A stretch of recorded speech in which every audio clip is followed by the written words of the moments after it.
everybody. Yeah, I can't seem to get rid of this light on my face. Let me see if this works. Oh, that's a little better. Anyway, yeah, it's been kind of a crappy week. I was really sick last weekend. I made a video when I was kind of in the stages of it, and then I missed work on Monday because I was just too ill to go. And the cold's a little bit better, but now it's at that stage where it's kind of clearing out, so everything is like really runny and gross, and I don't like that. And then on Thursday I come home and my door is open, my bedroom door, and I said, and my sister's like, well, I needed the light. I'm like, well, I could change the light bulb, but anyway. So Friday morning,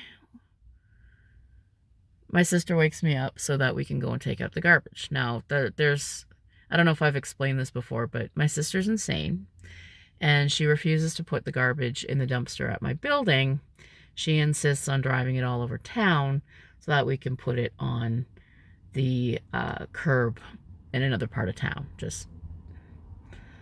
Anyway, it's a whole thing. So we go through this every other week because in my town, you can only put the garbage out every 2 weeks, not every week. So we were gone for half an hour, literally half an hour, and my nephew was sleeping.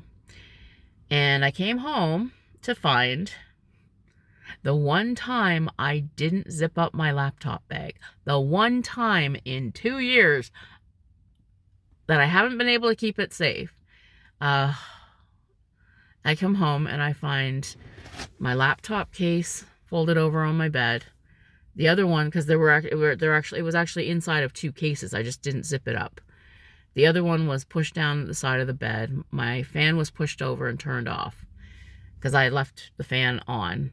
My headset was on the floor and I had left it on top of my laptop case. Like, this was all in the corner of my bed and it was all pushed back. And half of my laptop, the keyboard, was on one side of the bed and the screen was on the other side of the bed. It had been ripped in half. And I looked up and there was a gouge in the wall. And the hinge covering was on the floor. So I'm thinking, I'm not 100% sure what happened. Again, nobody was there. Nobody had time to come in. It was 6 o'clock in the morning. There was nobody around. And it seems really, really bizarre that somebody would just come in, destroy my laptop, and leave. But the ghost is the only explanation, and it's not a rational one, but it's the only one I have. Ghost came in, pulled my laptop out of its case, threw it against the wall hard enough to knock off the hinge, and I don't know if it actually broke it in half or what, but the wire was also pulled out of the screen. Like, the thing was just blown apart, and I'm really pissed that it happened. And now I have to replace the laptop, which I can't afford. So yeah, so that was my morning on Friday. Not very happy about it. And then, yeah, and then just the usual bullshit. When you work in the call center, you get a lot of people calling you names and screaming at you. Actually, most of the time, most of the vast majority of the customers are actually okay. It's just the ones who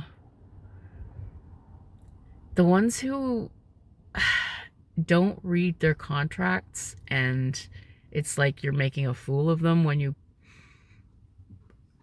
try to gently point out where the mistakes were made. That's where I find people get really angry. And I mean, there's not a whole lot I can do. I can just let it, in one ear and out the other. But it getting yelled at kind of makes a crappy day into a crappier day, right? So I try not to complain too much about my job, but you know how it is. So that was my week. But in between, I did read a book about somebody who was probably having a much worse week. Oh, I wanted to segue into Frankenstein because I wanted to see if possibly I can take the computer part if it's still working and plug in a monitor and see if it still works. Sort of Frankenstein together a working computer. But I don't know if the bottom part actually still works or if everything's just been jolted out of commission. So I'm gonna get a table and I'm gonna try that, or I'm gonna set it up and try that a little bit later. I'll let you know what happens there. So speaking of Frankenstein, that was how I wanted to segue it in my mind when I was rehearsing what I was going to say. But I read a book this week that I actually did read back in the 80s, but remembered nothing of the book at all. The book was originally published under the title Friend, but after it was made into a movie directed by Wes Craven, starring Kristy Swanson, the original Buffy the Vampire Slayer, and that kid that played Albert on Little House on the Prairie, it was retitled Deadly Friend. I was going to, well, before my laptop got destroyed, I was going to rent the movie and talk about the movie as well. But the movie was very bad from what I remember, and it's become infamous for one particular death scene, and if you've seen it, you know. If you know, you know. And anything else about the movie or even the book has sort of been erased by time. But for some reason, I just felt like reading it again, and it was actually not a bad read. I remember when I read it when I was a teenager. And I was around the same age as the kids in the book, because that's one thing that the movie did, was it actually aged up the kids to be middle teens, and they were played by actors in their late teens and early 20s. Well, actually, no, Kristy Swanson was about 16, 17 at the time, and Matthew Laborto, I don't know if I'm pronouncing that right, he was around 19 or 20 when the movie was made. So the kids were older than the kids in the book. In the book, the main character, Paul, he's only 13, but he's this like mechanical computer robotics genius. Okay. So the premise of the book, if you haven't read it, is it's about this kid who, after he's a genius and he's built a robot that, you know, is basically like a little pet that follows him around and does tricks, and he and his mother have moved into this small town in, I believe it's in Pennsylvania. They had lived in Boston, and there was something bad happened. It's never fully explained, the full incident, what happened, but a kid died at Paul's hands, or because of something Paul did in a fire in a lab. And it was one of the kids that was bullying Paul at the time, and he killed him, or it was an accident, or whatever. It's referred to continuously throughout the book, but it's never really said what happened to this kid. So Paul and his mother moved to, his mother's name's Jeannie, and they moved to a new town. And while they're there, of course, Paul, being the 13-year-old genius that he is, of course, has trouble making friends. There's one kid from school that he talks to and hangs out with. And Paul he's referred to throughout the text by the nickname Piggy, which the other kids gave him. And that's another thing. The kids in the movie are way more attractive than the kids in the book, because Piggy's kind of chubby in the book and wears glasses. And he's named for Piggy in Lord of the Flies. But he thinks that it's a compliment. Probably because the Piggy character in Lord of the Flies was one of the smarter ones, and he was dedicated to, you know, democracy and so on.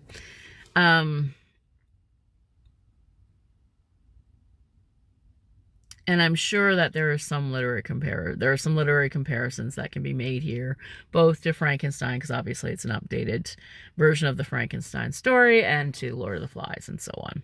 Blah, blah, blah. So Piggy makes friends with this one kid. His name's Tommy. Again, Tommy in the book is this kind of scrawny, ratty little twitchy kid that nobody likes, but, they make good friends. They hang out at the comic book store. They're normal 13-year-old kids. And, but in the movie, again, he's a good-looking older teenager. It's like they had it's like nobody read the book before they cast the movie. Just, yeah, whatever. And the kid's nickname is Slime. Okay, so they call each other Piggy and Slime. So the other kid in the neighborhood that Piggy makes friends with is the little girl next door.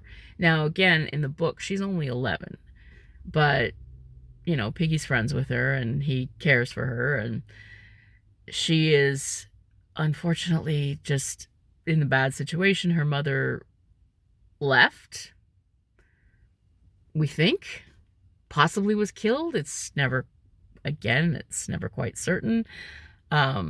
And her dad is a drunk, abusive, alcoholic piece of shit. So he beats her up. He expects her to do everything that an adult woman would do to take care of the house, all the cooking, cleaning, whatever, but she's an 11-year-old girl with no skills that anybody ever taught her. So he beats her up because she doesn't do it right. And throughout the course, so then two big things happen. One is his robot gets destroyed, and then the second thing that happens, spoiler, is that the little girl, whose name is Samantha, or Sam, her abusive piece of shit father murders her. Now, I mean, anybody who's seen the movie probably knows this. And then Paul brings her back because he's a robotics genius. He kind of MacGyvers the stuff, the microchips and the wires and everything out of his robot, and he puts them in his friend and brings her back to a sort of life.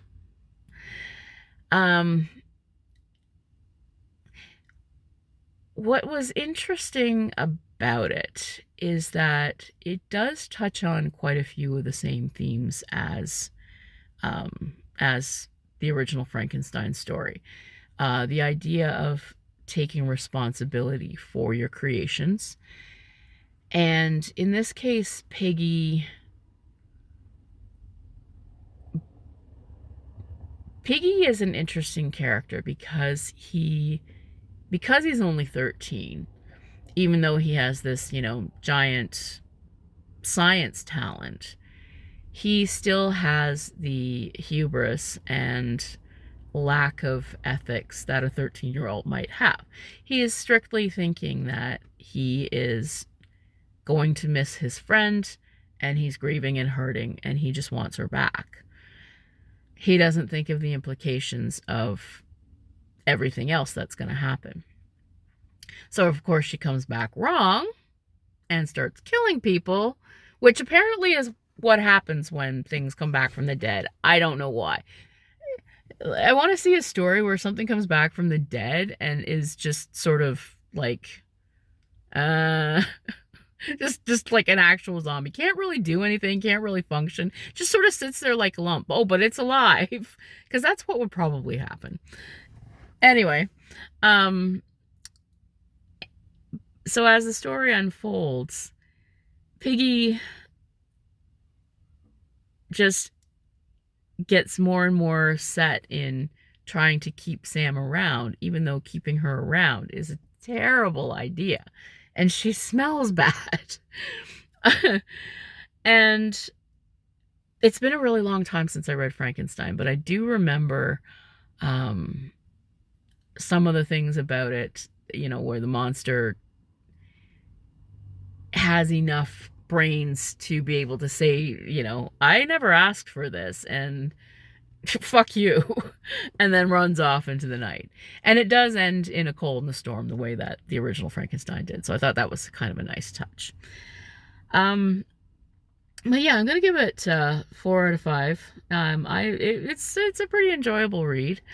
And I mean, I don't think I'm spoiling anything on a 35, almost 40-year-old book, because most people know the premise, and of course they know that one ridiculous movie death that has probably over, like, eclipsed anything else about anything else that anybody knows about the movie, right? But the one thing that is really hard to get past in the Kindle book that I read, it is so hard to get past. The editing is terrible, and it appears to be a translation from German. But whoever translated it, forgot that the English word is the, not die. So the word die, like die river, die table, comes up at least a couple of times on almost every page, and it gets a little bit weirdly distracting. I don't know. I have no idea why the translation is so terrible, but so that really gets very distracting when reading the Kindle book. So, but yeah, overall it's an enjoyable read, and it looks at some interesting themes. The prose is a little bit over dramatic, but the ending I think is pretty satisfying. And you really do feel for this poor kid, because I mean, you do start to sympathize. You're like, yeah, what do you do in a situation like that? You know, if you have the capability to bring somebody back. Most adults will go, no, bad idea.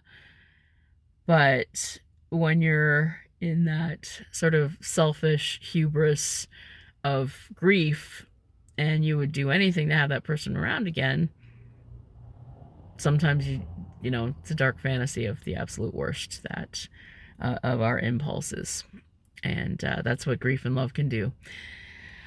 All right, I guess that's everything from me. Sorry, there's a squirrel just outside my car window running around, and I'm a little afraid to do anything. Let me see if I can, if it runs away. All right, hope you're reading lots of horror. Have a great day.